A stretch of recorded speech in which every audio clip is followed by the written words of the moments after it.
यह हाईवे बनाते समय विशेष रूप से प्रधानमंत्री जी ने जो 120 एस्पिरेंट डिस्ट्रिक्ट निकाले हैं, लद्दाख और लेह के बाद कारगिल के नीचे एक झोजिला एक काफ़ी बड़ी टनल बना रहे हैं।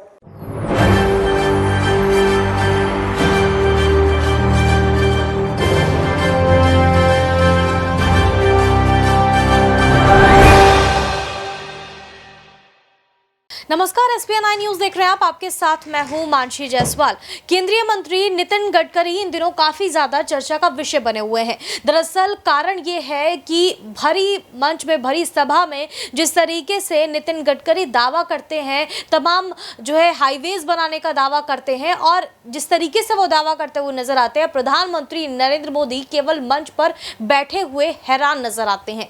और जिस तरीके से नितिन गडकरी यहाँ पर चर्चा का विषय बने हुए हैं, इसका सबसे बड़ा कारण यह भी है कि भारतीय जनता पार्टी में नरेंद्र मोदी के अलावा अगर कोई दूसरा चेहरा प्रधानमंत्री के चेहरे के तौर पर देखा जाता है तो वो नितिन गडकरी का चेहरा है। जी हां, नितिन गडकरी के लिए कहा जाता रहा है कि प्रधानमंत्री के चेहरा बनने के लिए वो बिल्कुल पूरी तरीके से सक्षम है, क्योंकि प्रधानमंत्री नरेंद्र मोदी यहाँ पर अगर भारतीय जनता पार्टी की तरफ से 2024 में पीएम कैंडिडेट अगर नहीं होते हैं तो नितिन गडकरी को भारतीय जनता पार्टी की तरफ से पीएम कैंडिडेट होना चाहिए।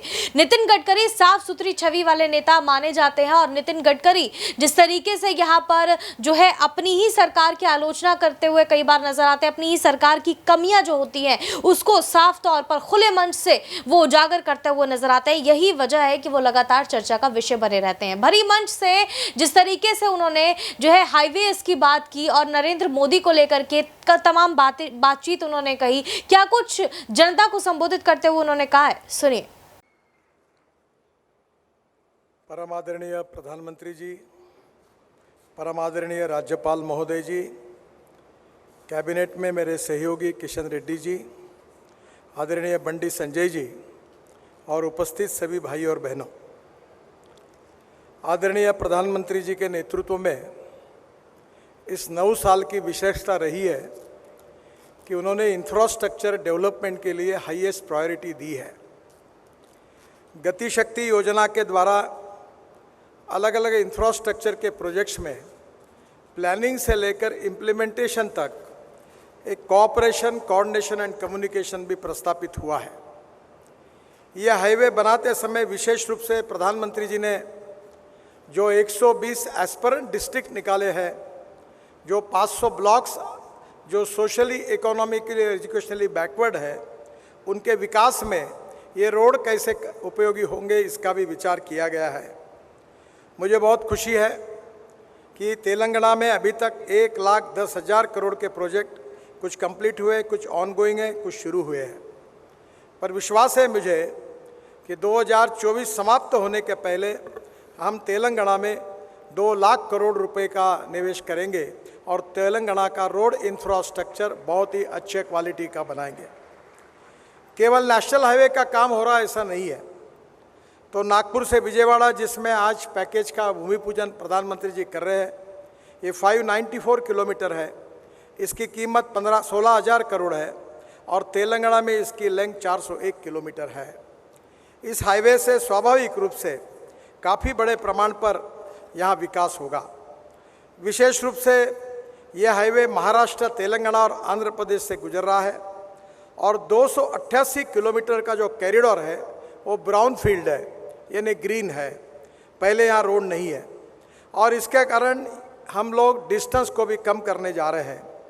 नागपुर विजयवाड़ा एक्सप्रेसवे का 402 किलोमीटर तेलंगाना राज्य से गुजर रहा है और ये महाराष्ट्र के जियोगांव से तेलंगाना राज्य सीमा तक प्रवेश करता है।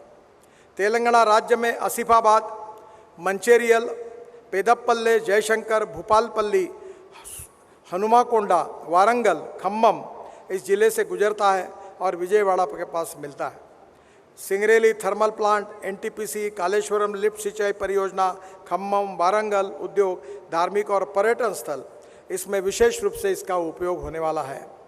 मुझे बहुत खुशी है कि जो इंडस्ट्रियल क्लस्टर्स है, लॉजिस्टिक पार्क है, पोर्ट के लिए माल भेजना है, उसके कारण निश्चित रूप से एक्सपोर्ट और इंपोर्ट में भी इससे काफ़ी सुविधा प्राप्त होगी।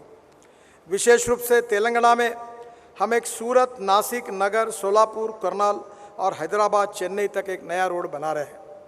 हम अक्सर भाषण में कश्मीर से कन्याकुमारी तक कहते थे, पर आपको पता होगा कि हिमाचल प्रदेश में वहाँ हमारी मनाली जो है, वहाँ रोहतांग पास पर जाने के लिए 3.5 घंटे लगते थे।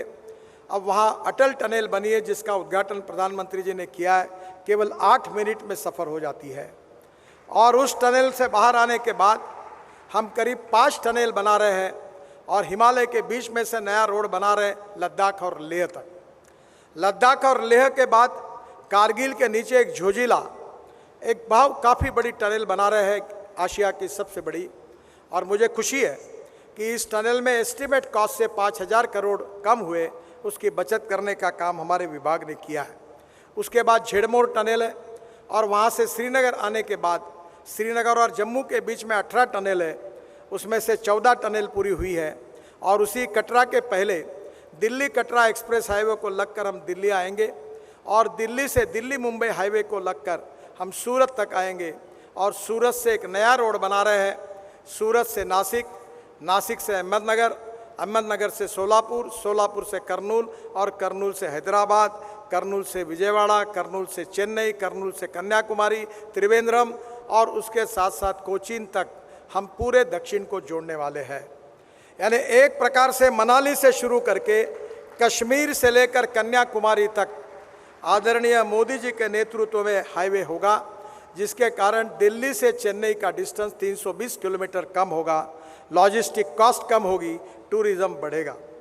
हैदराबाद से विशाखापट्टनम 221 किलोमीटर 7,000 करोड़ का रोड हम बना रहे, जो तेलंगाना में 164 किलोमीटर है। इंदौर से हैदराबाद ये नया एक्सप्रेस हाईवे बना रहे ग्रीनफील्ड, वो 787 किलोमीटर है, 18,000 करोड़ का। और उसके साथ साथ हैदराबाद रायपुर ये 325 किलोमीटर 14,000 करोड़ का है। मुझे खुशी है कि ये पूरे हाईवे करीब 1 लाख करोड़ के हैं। इसकी लेंथ 843 किलोमीटर है और तेलंगाना में इसकी कॉस्ट 30,000 करोड़ है। मुझे विश्वास है कि हाईवे नेटवर्क खड़ा होने से उद्योग व्यापार को बढ़त मिलेगी।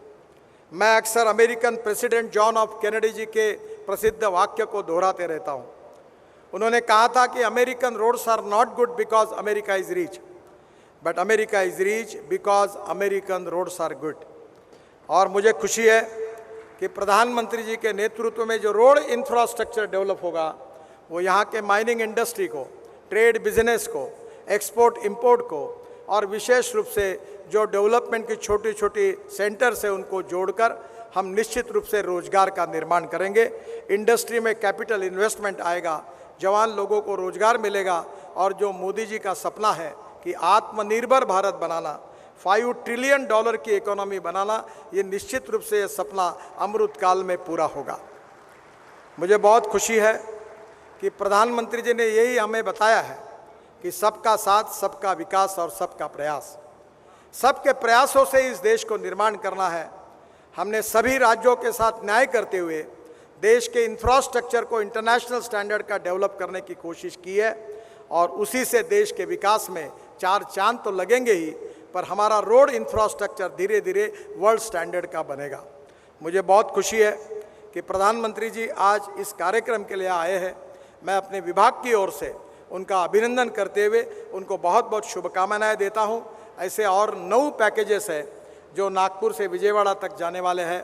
इसी प्रकार से निश्चित रूप से एक बहुत बड़ा परिवर्तन तेलंगाना में होगा और तेलंगाना का विकास में प्रधानमंत्री जी के नेतृत्व में हमारा डिपार्टमेंट अच्छे रोड तेलंगाना के जनता को निश्चित रूप से बना कर देंगे। इसी विश्वास के साथ मैं अपनी बात को समाप्त करता हूं। धन्यवाद, नमस्कार। तो सुना आपने किस तरीके से नितिन गडकरी यहाँ पर जो है बातें करते हुए नजर आए, हाईवेज की बात करते हुए नजर आए, देश को प्रगति के रास्ते पर चलने की बात उन्होंने कही। तो लगातार नितिन गडकरी जो है वो चर्चा का विषय इस वजह से भी बने हुए हैं। इन सभी मसलों पर आप क्या सोचते हैं हमें कमेंट करके जरूर बताएं। देश और दुनिया की तमाम बड़ी खबरों के लिए देखते रहिए SPN 9 न्यूज।